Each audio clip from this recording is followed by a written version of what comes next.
I'm back. It's been a while since that movie.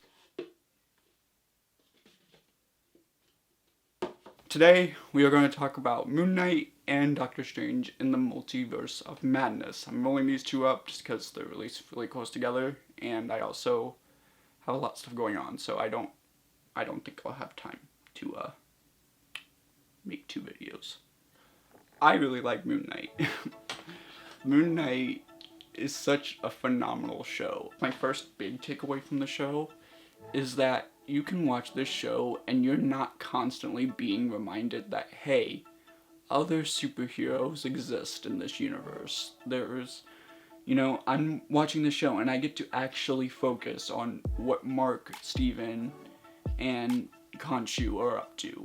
I think it's just been a while since we've had a project like that from Marvel. Like, it's been a long time. And it's like, I'm not bothered by it when it's like a passing line of dialogue. This show had it. But so often do I think that they feel like they have to be like, mention like a specific moment in another movie, or they have to cameo another character. And I'm just like, it's fun and enjoyable when that stuff happens, but sometimes I do just want a nice standalone story. And Moonknight delivers on that. I think the major thing that I really liked about Moonknight is that it has everything that I personally wanted out of a post-Endgame era of the MCU. I wanted new ideas and concepts to be explored. I wanted new characters to be introduced to and expand the universe. I wanted to explore what makes these characters tick and work. And since Endgame, we've had some projects that did at least one of those things. Like, I think WandaVision and Loki, very good at exploring new ideas and concepts, and especially WandaVision is very good for exploring what makes characters that were largely sidelined and what makes them work. But Moonknight, I think, does a great job at exploring all three of those things that I was after in a post-Endgame world. It introduces us to the concept of a superhero that has dissociative identity disorder.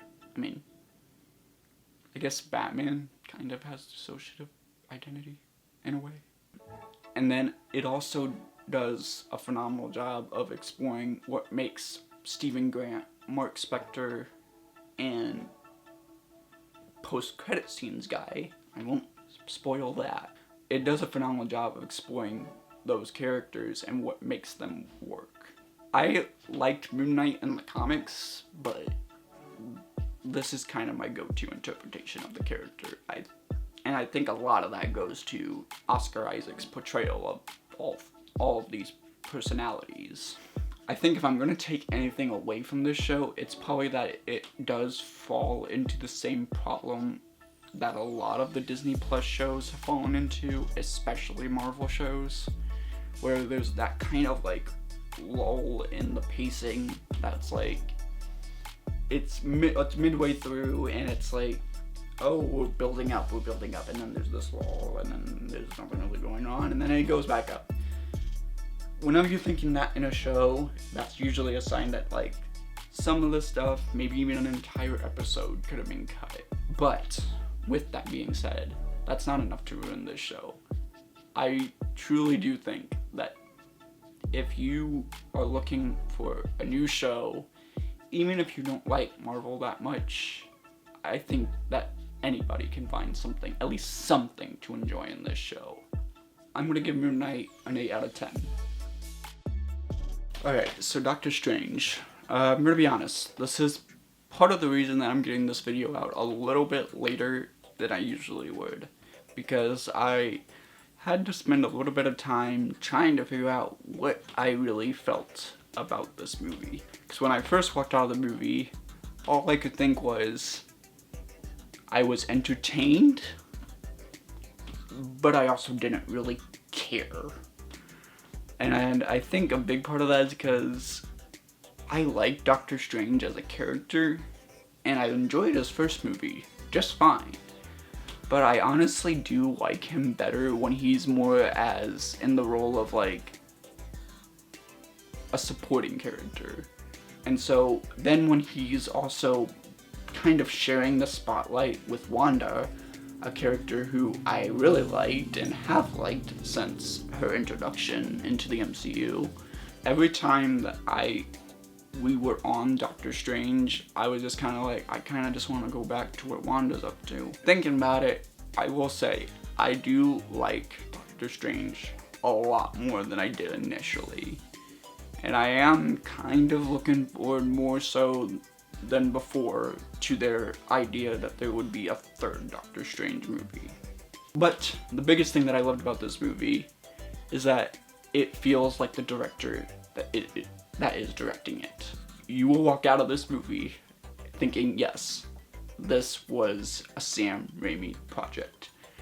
I was a little worried going into it that I wasn't going to be able to say that because, you know, there were all the rumors of, you know, that this was going to be a cameos galore movie. You know, we were going to get Ryan Reynolds Deadpool, Wesley Snipes Blade, Nicolas Cage Ghost Rider, Hugh Jackman Wolverine, that it was just going to be cameo after cameo after cameo. And then I was like, if that is the case, this is not going to be a Sam Raimi movie. But no, there are so many scenes that you are going to be sitting there watching that if you have seen anything of what Sam Raimi has done, you will be like, this is a Sam Raimi movie, 100%.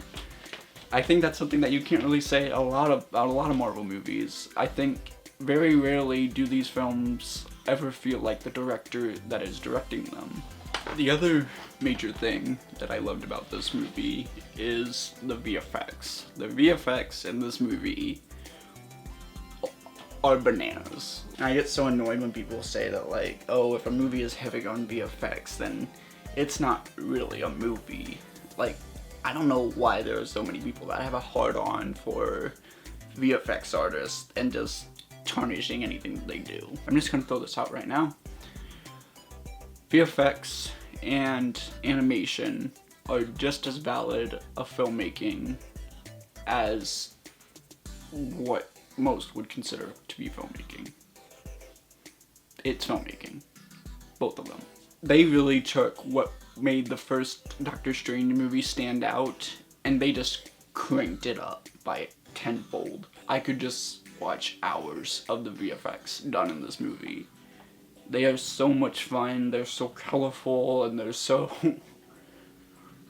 disturbing at times. So with that,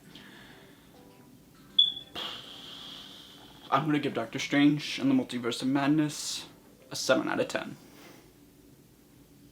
That's all I gotta say about Mooknight and Doctor Strange and the Multiverse of Madness. I would love to hear what everybody's thoughts are. Did you like them? Did you not like them? What do you think their biggest strengths are? What would you think their biggest weaknesses are? Love to hear your thoughts down in the comments, but I will see you guys next time. Well, trying to do this sort of podcast style with a friend of mine. His YouTube channel is The Cinema Romantic. I will leave a link to his channel down below so you can check him out. We will be doing a sit down of where we discuss Mooknight and our overall thoughts and having an actual discussion on it. It's just something that we want to give a shot. But yeah, go check out his channel and I would highly recommend him.